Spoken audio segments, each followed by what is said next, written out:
king is dead. Long live the king.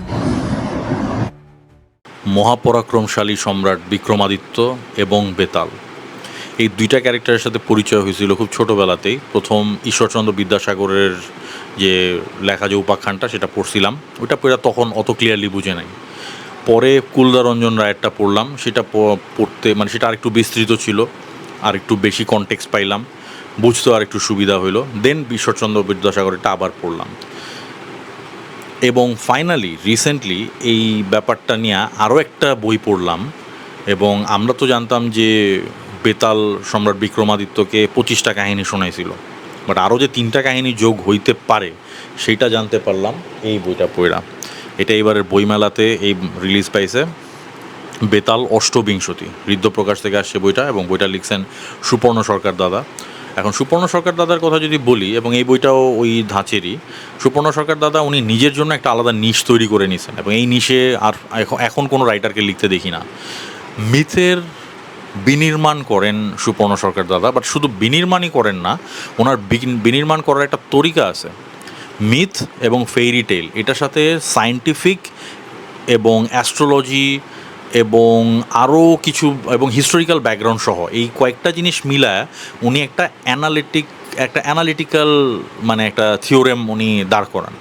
এবং এইটার যে এই যে ক্রিটিক্যাল যে অ্যানালিসিসটা এটা সুন্দর একটা ফিকশনাল আকারে যখন উনি প্রেজেন্ট করেন, এটা পড়তে দারুণ লাগে। এবং শুধু এটা না, মানে অনেকে বলে না যে এইটা পইরা কী এমন লাভ হ্যান ত্যান, এখানে মগজ খাটানোর অনেক কিছু উনি রাখেন, মাথা খাটানোর, মাথা ঘামানোর, এবং এইটার সঙ্গে ইনফরমেশন, যেটারে সবাই ইনফোডাম্প বলে, ইনফোডাম্প উনি সাধারণত ওভাবে দেন না, উনি এমনভাবে ইনফরমেশনটা ডেলিভার করেন যে ইনফরমেশনটাই খুব উপাদেয় লাগে। তো এই ধরনের লেখনী বা এই স্টাইলে এই ন্যারেশনের স্টাইলটা এখন বর্তমানে আপাতত এখন আমার চোখে কারোর পড়ে না এই জিনিসটা ইউজ করে। এই স্টাইলটা মোটামুটি আই উড সে যে আমি বলবো যে সুপর্ণ সরকার দাদা খুব নাইসলি ডেভেলপ করছেন, এবং এটা আমার খুব পছন্দের, খুব ভালো লাগে জিনিসটা পড়তে। মানে চিন্তার এই ধরনের বই যে মানে মিথের বিনির্মাণ যে চিন্তার খোরাক জাগাইতে পারে, এটা ওনার লেখা না পড়লে বিশ্বাস করাটা মুশকিল। তো এনিওয়েজ, এখন আসি সম্রাট বিক্রমাদিত্যর ব্যাপারে। সম্রাট বিক্রমাদিত্যর ব্যাপারেও অনেক ধোঁয়াশা আছে, আবার বেতালের ব্যাপারে তো ধোঁয়াশা আছেই।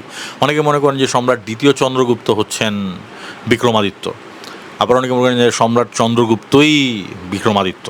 আরও অনেক হিস্টোরিক্যাল ক্যারেক্টারের সাথে বিক্রমাদিত্যকে অ্যাসোসিয়েট করা হয়েছে। আর দেন অ্যাকচুয়ালি বিক্রমাদিত্য কে বা কাদেরকে বিক্রমাদিত্য বলা হচ্ছে, কাদেরকে, আমি আবার এমফেসাইজ করতেছি কাদেরকে, এইটার ব্যাপারে এই বইটা পড়লে একটা হালকা ডিরেকশন আপনি তখন পাবেন।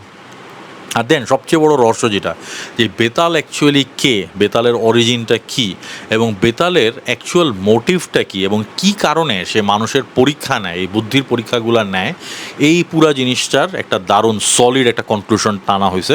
মোটামুটি ভালো একটা কনক্লুশন মানে টানা হয়েছে এখানে, কারণ এখানে পুরাপুরি মনে হয় না শেষ হয়েছে, এটা আরও হয়তো বা কন্টিনিউ করা সম্ভব বা আরও কন্টিনিউ করতে পারেন। তো এইভাবে এই জিনিসটা রাখা হয়েছে, বাট দুর্দান্ত লাগছে আমার কাছে যে এন্ডিংটাই দেওয়া হয়েছে, ফ্যান্টাস্টিক।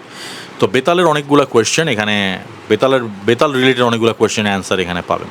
তো কাহিনিটা এখানে মানে এই বইয়ের কাহিনিটা যেভাবে শুরু হয়েছে, মিহির নামে একজন আছেন যিনি হচ্ছেন রাইটারের বা ন্যারেটরের বন্ধু। তো শান্তিনিকেতনে গেছেন ওখানে বেড়াইতে, মিহিরের বাড়ি আছে ওখানে। তো ওখানে তারা একটা অনেক পুরানো ডায়েরি খুঁজে পেয়েছেন। তো এই ডায়েরিটা পড়তে ডায়েরিটা ল্যাটিন ভাষায় লেখা, তো ডায়েরিটার পাঠোদ্ধার করতে করতেই এই বেতাল সম্পর্কিত বিভিন্ন রহস্য আস্তে আস্তে খুলতে থাকে। বেতালের সাথে বিক্রমাদিত্যর সাথে এই যে খনার বচনের সেই খনা, এদের মধ্যে যোগসাজশটা অ্যাকচুয়ালি কী, এবং বেতাল খনারও পরীক্ষা নিয়েছিল, এটাই তো আশ্চর্য একটা রেভেলেশন। এবং খনার পরীক্ষা কেন নেওয়া হয়েছিল এবং খনা কি উতরাইতে পারছিল কি না সেই পরীক্ষায়, এই ব্যাপারটাই জানতে পারবেন এখানে। বইটা খুব বেশি বড় না, ইটস অনলি 110 পেজেস, মাত্র 110 পেজের মতো একটা বই। কিন্তু 110 পেজের এই বইটা পড়তে বেশ সময় লাগবে, কারণ পাতায় পাতায় যথেষ্ট পরিমাণ ইনফরমেশন, মানে ডেন্স ইনফরমেশন দেওয়া আছে, ইনফরমেশনের ঘনত্ব বেশ।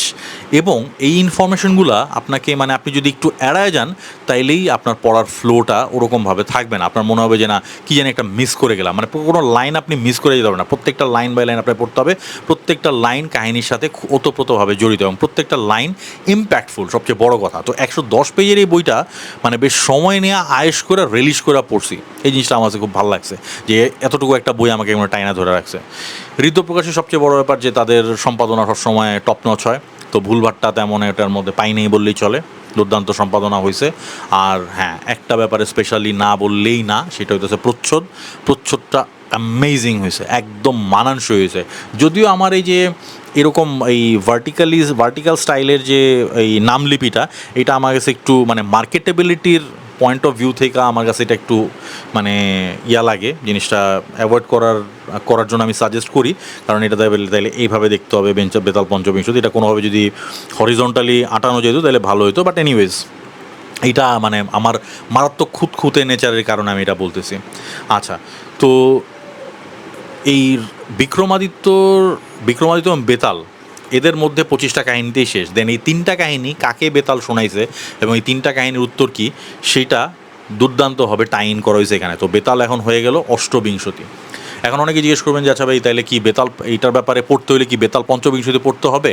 My answer is not necessarily.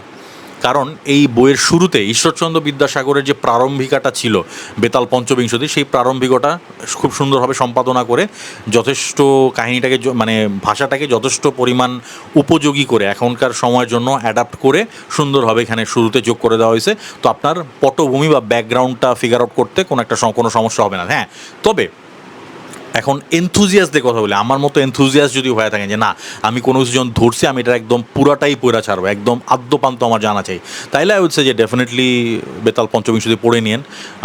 Ishwarchandra বিদ্যাসাগরেরটা হয়তো বা অনেকের কাছে একটু খটমটে লাগতে পারে, কুলদারঞ্জন রায়েরটা পাইলে ভালো। এখন কুলদারঞ্জন রায়েরটা কোথায় পাবেন এটা নিয়ে আপনাদের টেনশনের কোনো দরকার নেই। জাস্ট আগামী আগামী 1 মাসের মধ্যেই মেবি নটিলাস প্রকাশনী থেকে বেতাল পঞ্চবিংশতি আসতে যাচ্ছে কুলদারঞ্জন রায়ের। তো সেটাও আপনারা যখন আসবে তখন কালেক্ট করে নিতে পারেন।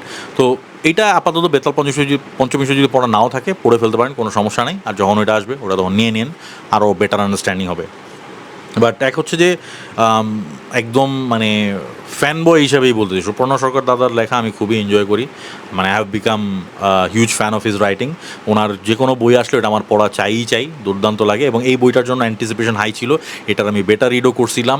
এইটার যে ব্যাপারগুলো নিয়ে ফিডব্যাক দেওয়া হয়েছিল সেই জিনিসগুলোও সুপর্ণা দাদা সুন্দরভাবে ইনকর্পোরেট করছেন। তো আমি চাই যে এই ধরনের এই হৃদ্যপ্রকাশ ইদানিং তাদের যে নভেলাতে বেশ ফোকাস করতেছে, তাদের এই নভেলা ম্যাডনেস এই প্রজেক্টটা যাতে চালু থাকে, এটা আমি আশা করি। তো আমার তরফ থেকে এই ধরনের মিথের বিনির্মাণ যারা পছন্দ করেন বা মিথ বা রূপকথার ব্যাপারে যদি অল্টারনেটিভ ন্যারেশন এবং এটার ক্রিটিক্যাল অ্যানালিসিস যদি পছন্দ করে থাকেন ফিকশন আকারে, এই নিশ একদম খুবই অত্যন্ত নিশ এই জনরাটা যারা পছন্দ করেন তাদের জন্য এটা ডেফিনেটলি রেকমেন্ডেড। আর যারা মনে করেন যে না, জাস্ট চলতে ফিরতে একটা বই একটু পড়ি যেটা চিন্তার খোরাক যোগাবে, তাদের জন্য এই বইটা হাইলি রেকমেন্ডেড। তো আমার খুবই ভালো লাগছে, আই থরলি এনজয়েড ইট। বইটা সমস্ত বুক শপে পাওয়া যাচ্ছে, বইটার প্রাইসও খুব বেশি রাখা নেই, মুদ্রিত মূল্য 280 টাকা লেখা আছে।